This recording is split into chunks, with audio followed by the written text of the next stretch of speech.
Здравствуйте, меня зовут Якушенкова Анна Перпаримовна. Я лор-врач. Сегодня наша беседа будет посвящена проблеме храпа. Очень многие наши пациенты спрашивают, почему возникает храп, чем он опасен, как его лечить и так далее.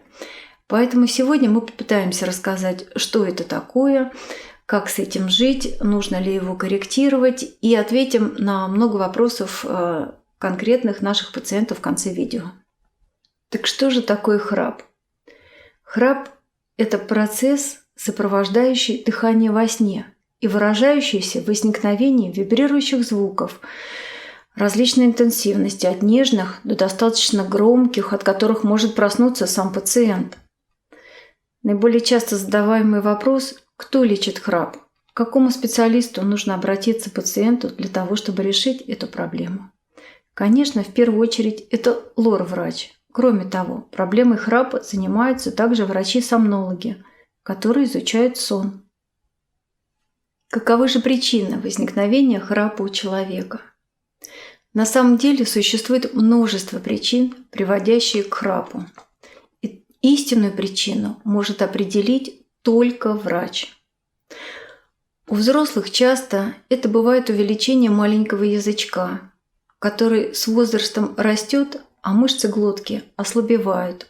И в расслабленном состоянии во сне он начинает провисать и вибрировать в просвете дыхательных путей. Кроме того, сужение верхних дыхательных путей может быть обусловлено хроническими болезнями полости носа, околоносовых пазух, искривлением носовой перегородки. Существует также ряд внешних факторов, таких как снижение физической активности, увеличение массы тела. При этом происходит большее давление на дыхательные пути за счет увеличения жировой ткани лица и шеи. Кроме того, сухой воздух, курение, употребление алкоголя или седативных средств также могут привести к возникновению храпа. Какие же жалобы бывают при храпе? Конечно, в первую очередь их надо разделить на две категории.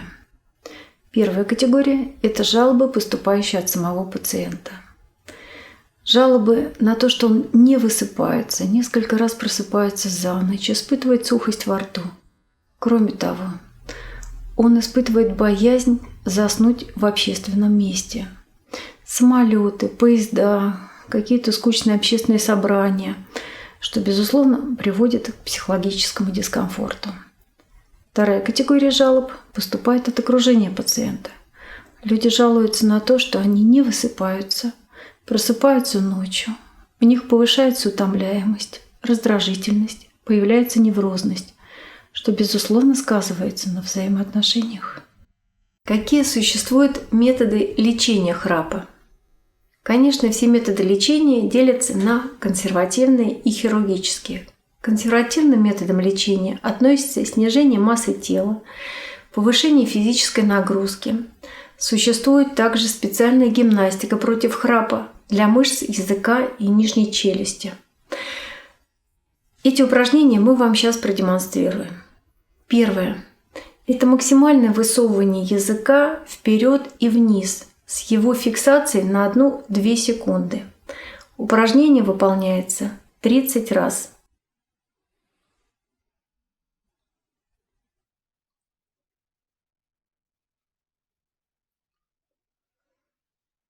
Второе.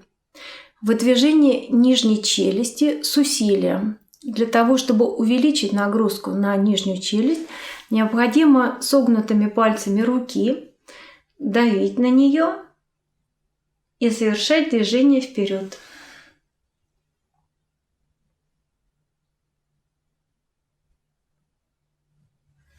Упражнение выполняется 30 раз. Третье упражнение. Между верхней и нижней челюстью зубами плотно зажимается предмет и удерживается в течение 3-4 минут. Упражнение выполняется на ночь. Но выполнять его надо осторожно, чтобы не повредить зубы.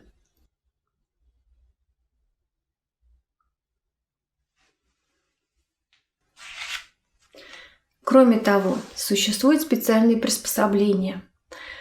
КАПы. Они употребляются на ночь и устроены специально так, чтобы нижняя челюсть во время сна была выдвинута вперед, что увеличивает просвет дыхательных путей. Клипсы.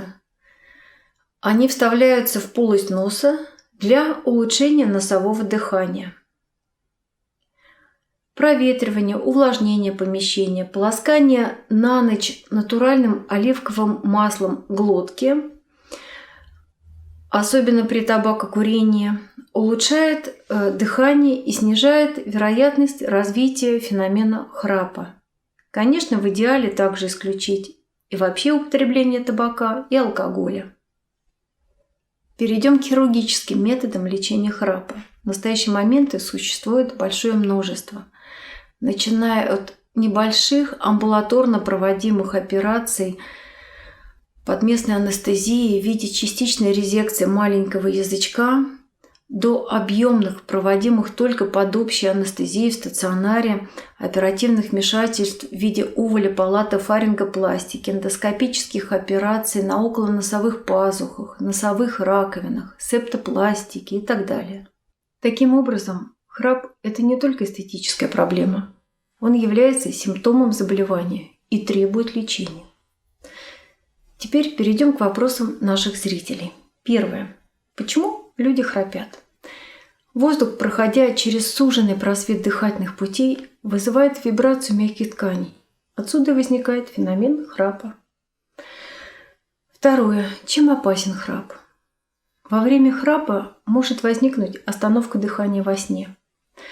Если остановки дыхания во сне повторяются несколько раз за ночь, это называется уже синдромом обструктивного апноэ сна и является серьезным заболеванием. Храп. Что делать? Конечно, идти к специалисту и выяснять причину возникновения заболевания.